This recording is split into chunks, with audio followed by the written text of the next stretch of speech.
I must have been 6 or 7 when I lived in Lebanon.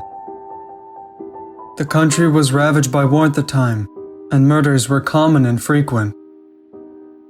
I remember during a particularly vicious era, when the bombings rarely stopped, I would stay at home sitting in front of my television watching a very, very strange show. It was a kids' show that lasted about 30 minutes and contained strange and sinister images.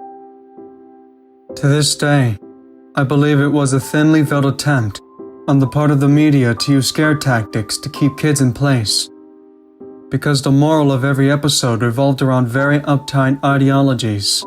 Stuff like, bad kids stay up late, bad kids have their hands under the covers when they sleep, and bad kids steal food from the fridge at night. It was very weird, and in Arabic to top it off. I didn't understand much of it, but for the most part the images were very graphic and comprehensive. The thing that stuck with me the most was the closing scene. It remained much the same in every episode. The camera would zoom in on an old, rusted closed door. As it got closer to the door, strange and sometimes even agonizing screams would become more audible.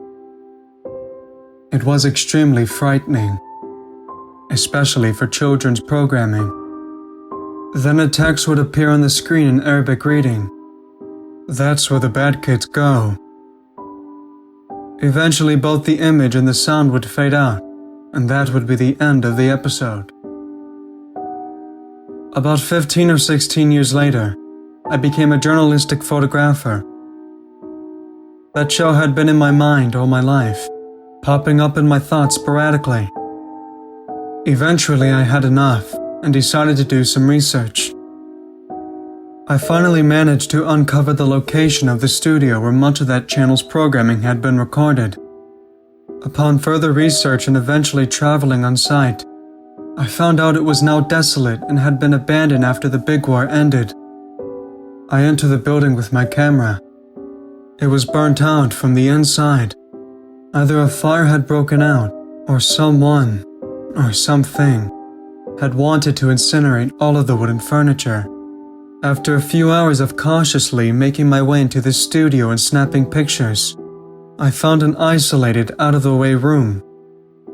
After having to break through a few old logs and managing to break the heavy door open, I remained frozen in the doorway for several long minutes. Traces of blood, feces and tiny bone fragments laid scattered across the floor. It was a small room and an extremely morbid scene.